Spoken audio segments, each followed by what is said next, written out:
Hello everyone, इस video में हम समझेंगे चैप्टर 2 की लास्ट एक्सरसाइज को। ये रिलेशंस एंड फंक्शन से रिलेटेड है। तो इसका फर्स्ट क्वेश्चन करते हैं। फर्स्ट क्वेश्चन में दिया हुआ है कि जो relation f is defined by F X is equal to X square और 3x। तो फंक्शन यहाँ पे दिया है एफ एक्स इजकल टू, एक दिया है एक्स स्क्वायर और एक दिया है 3x। जब x less than equal to 3 हो और ग्रेटर देन इक्वल टू 0 हो तब तो फंक्शन को हम रखेंगे एक्स स्क्वायर, और जब x less than equal to 10 है और ग्रेटर देन इक्वल टू 3 है तब फंक्शन होगा 3x। तो fx को हमें ये बताना है कि ये फंक्शन है या रिलेशन है। पहले हम fx को एक्स स्क्वायर रख लेते हैं। अब हम यहाँ पर ये देखते हैं, जब x इक्वल टू 3 है उसके लिए दो तरह के फंक्शन है, एक एक्स स्क्वायर है, एक 3x है। तो x इक्वल टू 3 पर ही हम इसको चेक करेंगे कि इसकी एक से ज़्यादा इमेज है या नहीं है। तो इसलिए f3 अब यहाँ पर रखेंगे तो 3 का स्क्वायर इज इक्वल टू 9। उसके बाद fx is equal to 3x को लेते हैं, फिर f3 रखेंगे तो ये हो जाता है 3 इंटू 3 इज इक्वल टू 9। इसका मतलब जो 3 एलिमेंट है डोमेन में से उसकी एक ही इमेज है हमारी जो कि 9 है। तो 3 से 9 रिलेटेड हो गया यहाँ पर। तो ये एक फंक्शन है, तो f इज फंक्शन। अब हम gx को लेते हैं।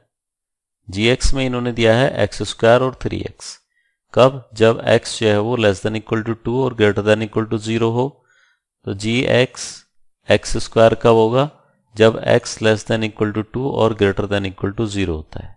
gx जो है 3x कब होगा? जब x less than equal to 10 और ग्रेटर देन इक्वल टू 2 होता है।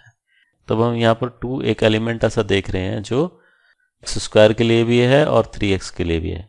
तो इसकी वैल्यू निकालते हैं 2 पर। g2 इज इक्वल टू 2 की पावर 4 इज इक्वल टू 4। फिर यहाँ पर निकालते हैं g2 is equal to 3 into 2 is equal to 6। इसका मतलब ये होता है कि अगर हम यहाँ पर दो सेट लेते हैं और उन दो सेट में x को लिया हमने यहाँ पर 2, तो x रिलेटेड हुआ 4 से जब gx is equal to X square है। अब यहाँ पर जब gx इजकल टू 3x है तब फंक्शन की वैल्यू आती है 6। इसका मतलब 2 जो है वो 6 से भी रिलेटेड है। तो दो ऑर्डर्ड पेयर बन के आए यहाँ पर 2 4 2 6। तो जो कोई भी अगर फंक्शन होता है उसमें डोमेन इस तरह से रिपीट नहीं होता है, या कह सकते हैं कि जो डिस्टिंक्ट एलिमेंट है उनकी डिस्टिंक्ट इमेज होनी चाहिए।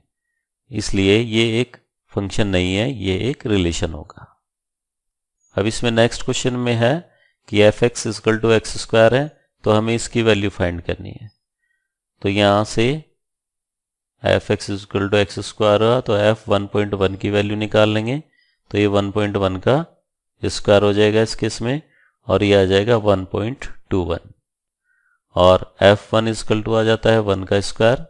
तो यहाँ पर इसमें वैल्यू रख देंगे। तो f 1.1 minus f1 upon 1.1 minus 1 is equal to 1.21 minus 1। ये यहाँ पर f1 जो है 1 के इक्वल आएगा, और 1.1 माइनस 1। तो ये सॉल्व होने के बाद आ जाता है 2.1। तो ये वैल्यू हो जाती है 2.1 इसकी यहाँ पर। अब नेक्स्ट क्वेश्चन है थर्ड। इसमें हमें डोमेन फंक्शन का पता करना है, और फंक्शन दिया है F X is equal to X square plus 2x plus 1, और डिनोमिनेटर में है x square minus 8x plus 12। तो इसको सिंप्लीफाई करेंगे फंक्शन को। ये x प्लस 1 का होल स्क्वायर हो जाएगा, और ये हो जाएगा x माइनस 2 और x माइनस 6। इसको फैक्टराइज कर लिया। अब हम यहाँ पर ये देखते हैं, डोमेन के लिए हम देखते हैं कि ये फंक्शन किन किन वैल्यू पर डिफाइन होगा। अगर हम x को 2 रख देते हैं तो फंक्शन नॉट डिफाइन हो जाएगा, तो इसलिए x को हम यहाँ पर 2 नहीं रख सकते। और अगर x को 6 रख देते हैं तो यहाँ पर 0 आएगा, तो फंक्शन फिर नॉट डिफाइन हो जाएगा। तो डोमेन में हम ये दो वैल्यू नहीं रख सकते, बाकी और कोई भी वैल्यू रख दें ये फंक्शन हमारा डिफाइन हो जाएगा। F X is defined for all x belongs to r minus 2 और 6 को हम इसमें से निकाल देंगे। तो x को हम रख सकते हैं इसमें कोई भी रियल वैल्यू 2 और 6 को छोड़कर, तो इसलिए इसका ये डोमेन हो जाता है। तो domain is equal to r minus और 2 6 ये इसका डोमेन हो गया। नेक्स्ट में डोमेन फाइंड करना है, रेंज भी फाइंड करनी है, और फंक्शन दिया है f(x) = x - 1 अंडर रूट। तो हम ये देखते हैं कि अगर अंडर रूट में कोई वैल्यू होती है तो वो always greater than equal to 0 होनी चाहिए जब ये फंक्शन डिफाइन होगा। तो इसलिए x - 1 always greater than equal to 0 होना चाहिए, तो x greater than equal to 1 होना चाहिए। तो इसलिए डोमेन जो आ जाएगा वो हमारा 1 से लेके इन्फिनिटी तक आ जाएगा। ये डोमेन की वैल्यू आ गई हमारी। अब हम इसी डोमेन पर ये देखेंगे कि इसकी रेंज कितनी होगी। तो यहाँ पर x - 1 का जो अंडर रूट है वो always greater than equal to 0 होगा for all x belongs to 1 to infinity. क्योंकि x को अगर हम 1 रखते हैं तो 1 - 1 = 0, और x को अगर 2 रखते हैं तो 2 - 1 रूट = 1। तो x जो है वो कम से कम 1 रखा जा सकता है, और 1 से आगे और जितनी भी वैल्यूज़ हैं पॉजिटिव वो रखी जा सकती हैं। तो इसलिए ये जो अंडर रूट x - 1 है ये always greater than equal to 0 होगा for all x belongs to 1 to infinity. तो जो इसकी रेंज होगी r वो ग्रेटर दैन और इक्वल टू 0, तो इस 0 से और इन्फिनिटी तक इसकी रेंज हो जाएगी। तो ये डोमेन हो गया और ये इसकी रेंज होगी। अब ये 5th क्वेश्चन है, इसमें भी डोमेन और रेंज पता करनी है। रियल फंक्शन दिया है x - 1 मोड। तो यहाँ पर हम ये देखते हैं कि जो x - 1 फंक्शन है f(x) is defined for all x belongs to r। तो यहाँ पर हम x को कोई भी रियल वैल्यू रख सकते हैं, तो जिस पर ये फंक्शन हमारा कोई ना कोई डेफिनेट वैल्यू देगा। तो इसलिए इसका जो डोमेन बनेगा वो कोई भी रियल नंबर का सेट होगा। अब इसमें रेंज फाइंड करते हैं। तो x - 1 mod always greater than equal to 0 होगा, क्योंकि ये वैल्यू कभी भी नेगेटिव में नहीं आएंगी। कब? जब for all values of x belongs to r। तो इसलिए जो फंक्शन होगा हमारा वो always greater than equal to 0 होगा for all x belongs to r के लिए। तो जो रेंज बनेगी, रेंज आ जाएगी हमारी 0 से लेके इन्फिनिटी तक। ये इसकी रेंज हो गई। डोमेन रियल नंबर का सेट है, रेंज 0 से इन्फिनिटी तक आ जाती है। अब हम इसमें नेक्स्ट क्वेश्चन देखते हैं।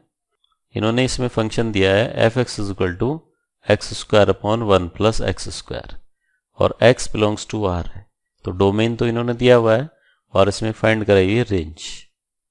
तो यहाँ पर देख रहे हैं कि x² always less than equal to 1 + x² होगा, या x² / 1 + x² always less than 1। तो ये तो है किसके लिए कि for all x belongs to r। तो x जब कोई भी रियल वैल्यू हम रखते हैं तो ये पूरी की पूरी वैल्यू जो आती है वो हमारी लेस देन 1 होगी। तो मैक्सिमम तो हमें पता लग गया कि ये कहाँ तक जाएगी। अब मिनिमम ये कितना हो सकता है? मिनिमम में अगर हम x को 0 रखते हैं तो 0/1 + 0 = 0। तो मिनिमम वैल्यू इसकी 0 तक हो सकती है। लेकिन क्या 0 से भी नीचे हो सकता है? ये 0 से नीचे नहीं हो सकता, क्योंकि x² भी पॉजिटिव वैल्यू होगी। यहाँ पर अगर x को कोई भी नेगेटिव वैल्यू रखते हैं तो x² से पॉजिटिव आ जाएगा, और इसी तरह यहाँ से भी ये पॉजिटिव वैल्यू आ जाएगी।